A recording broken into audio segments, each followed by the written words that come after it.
Hello friends, good morning. कैसे हो आप सभी? आशा करती हूँ आप सब ठीक होंगे और हम भी ठीक है। तो स्वागत है आपका मेरे नए ब्लॉग में। और ब्लॉग की शुरुआत हो रही है सुबह के 6 बजे से। और आज हम जा रहे हैं दिल्ली और अभी हम नाश्ता कर रहे हैं।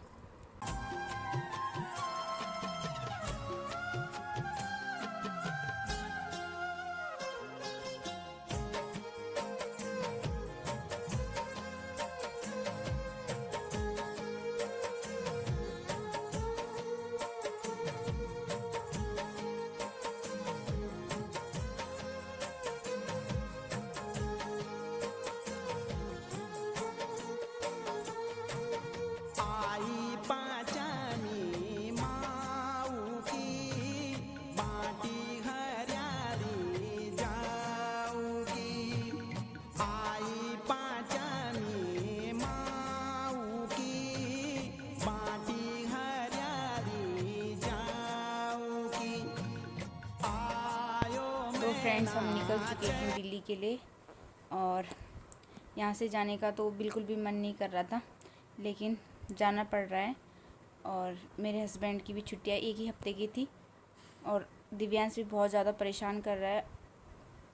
यहाँ तो बहुत बढ़िया मौसम हो रखा है, बारिश भी हो रही है, ठंड भी है और दिल्ली में हो रखी है गर्मी। जाने का मन तो नहीं है, लेकिन मजबूरी के कारण जाना ही पड़ता है, क्योंकि उत्तराखंड में रोज़गार के साधन नहीं है। अगर होते तो शायद लोग यहाँ से पलायन नहीं करते, यहीं रहते यहाँ के लोग। और यहाँ रोज़गार नहीं है, इसलिए सबको यहाँ छोड़ के जाना ही पड़ता है एक दिन।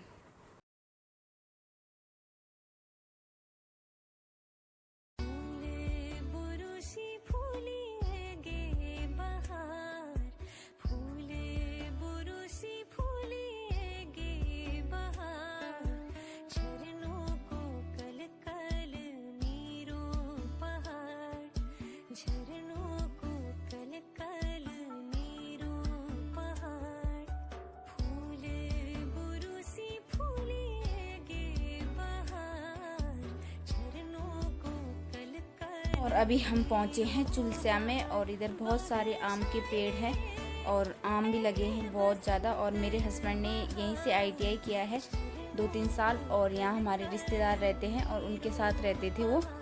और इस वाले रास्ते हम बहुत कम आते हैं, क्योंकि हम आते थे नैनी डांडा वाले रिंगल्टे के रास्ते और या फिर मेरे मायके के रास्ते। इधर से बहुत ज़्यादा फेर है और मोड़ भी बहुत ज़्यादा है और इनमें बहुत ज़्यादा उल्टियाँ हुई हमें, मुझे भी हुई और दिव्यांश को भी और अनिका को भी हुई। एक लेडीज़ और थी, उसके साथ छोटी बच्ची थी, तो उसने तो गाड़ी में ही कर दी और गाड़ी में इतनी बदबू कर दी ना कि बुरे हाल हो गए, उससे और ज़्यादा उल्टियाँ हो रही थी। ये देखो आम कितने सारे हो रखे हैं यहाँ और एकदम हरा भरा हो रखा है। आम के पेड़ों से जंगल बन रखा पूरा।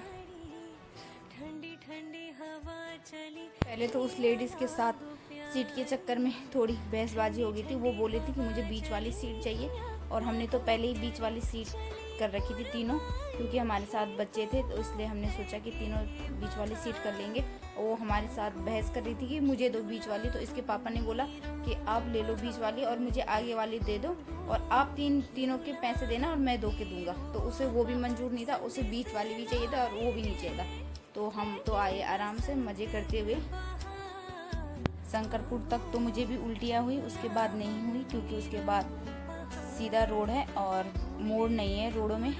और हमने उसके बाद खूब इंजॉय किया, एकदम बच्चे भी आराम से कूदते कूदते आए गाड़ी में, मज़े करते करते। और बार बार मेरे मन में यही ख्याल आ रहा था कि काश दिव्यांश रहने देता मुझे गांव, तो मैं भी 1 महीना एकदम मस्त से रहती। बट उसने हमारा सारा प्लान चौपट कर दिया और हमें 1 हफ्ते में ही वापस आना पड़ा। देखते हैं अब कब जाना होता है दोबारा उत्तराखंड। बहुत जल्दी जाएंगे और फिर से अपनी याद ताज़ा करेंगे। और अब पहुंच चुके हैं हम रामनगर और यहाँ पे थोड़ी गाड़ी रुकेगी और थोड़ा कुछ सामान लेंगे बच्चों के लिए, खाने पीने के लिए, और उसके बाद चले जाएंगे। और ड्राइवर इतना अच्छा था ना कि उसने रामनगर आते ही AC चालू कर दी थी, क्योंकि रामनगर तक तो बिल्कुल अच्छा था मौसम और रामनगर से आगे गर्मी होने चालू हो गई और उसने पहले हमारे बोलने से पहले एसी स्टार्ट कर दिया। और अभी हम पहुँचे हैं काशीपुर और यहाँ पे हम रोटी खाएंगे। और हम लाए रोटी सब्जी, आलू की सब्जी और रोटी। और हमारा टिफ़िन मिला नहीं, पता नहीं कहाँ गुम हो गया। और हम लाए हैं मालू के पत्ते में सब्जी और रोटी। मालू का एक पेड़ होता है तो उसके पत्ते में हम सब्जी रोटी लाए हैं। और जब गांव में शादियाँ होती थी तो पहले इसी के पत्तल बनते थे और अभी भी बनते होंगे, मुझे तो नहीं पता था। और मुझे बहुत ज़्यादा शर्म लग रही थी तो मेरे हस्बैंड ने बोला इसमें शर्माने की कोई बात नहीं है, ये आज मतलब तूने तो पहली बार, मैंने तो पहली बार ही देखे हैं, उन्होंने तो पहले से देखे हैं, तो इसमें वाले शर्माने की कोई बात नहीं है। मैंने तो रोटी नहीं खाई, मैंने एक ही रोटी खाई और थोड़ा मन वैसा सा हो रखा था तो मेरा कुछ चटपटा खाने के मन कर रहा था। तो मेरे हस्बैंड ने चाउमीन बनवाई और लस्सी ली, तो बोला कि तुम इसको खाओ, मैं रोटी खा लेता हूँ। और मैंने एक ही रोटी की और उसके बाद चाउमीन खाने लग गई और चाउमीन से पेट भर दिया अपना। तो मैं अब आप लोगों को घर जाके मिलती हूँ और देखते हैं घर में क्या हाल हो रखे। एक हफ्ते से बंद था क्योंकि बहुत धूल मिट्टी हुई होगी। उसके बाद मिलूंगी आप लोगों को बाद में, तब तक के लिए बाय बाय।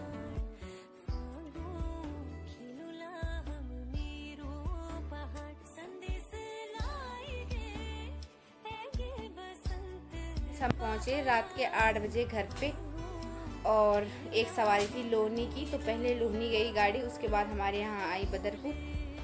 तो टाइम हो गया था बहुत ज़्यादा और रास्ते पे भी बच्चों को भी उल्टियाँ हो रही थी और मुझे भी हो रही थी, इसलिए गाड़ी रुक रुक के चल रही थी तो ज़्यादा टाइम लग गया। नहीं तो हम 5 या 6 बजे पहुँच जाते घर पे। और थक भी गए थे बहुत ज़्यादा। दिव्यांश भी ज़्यादा परेशान हो गया था लास्ट में, तो वो बोलने लग गया कि मुझे गाड़ी से उतार दो। उसके बाद घर आके हमने झाड़ू पोछा किया, पूरी साफ़ सफाई करी और खाना मेरी जेठानी जी ने बनाया था, हमने नीचे ही खाया। और उसके बाद हम सो गए और सुबह उठ के हमने सबसे पहले कपड़े उपड़े धोए, मशीन लगाई थी मैंने। अब सारा काम हो गया है, अब मैं बनाऊंगी लंच।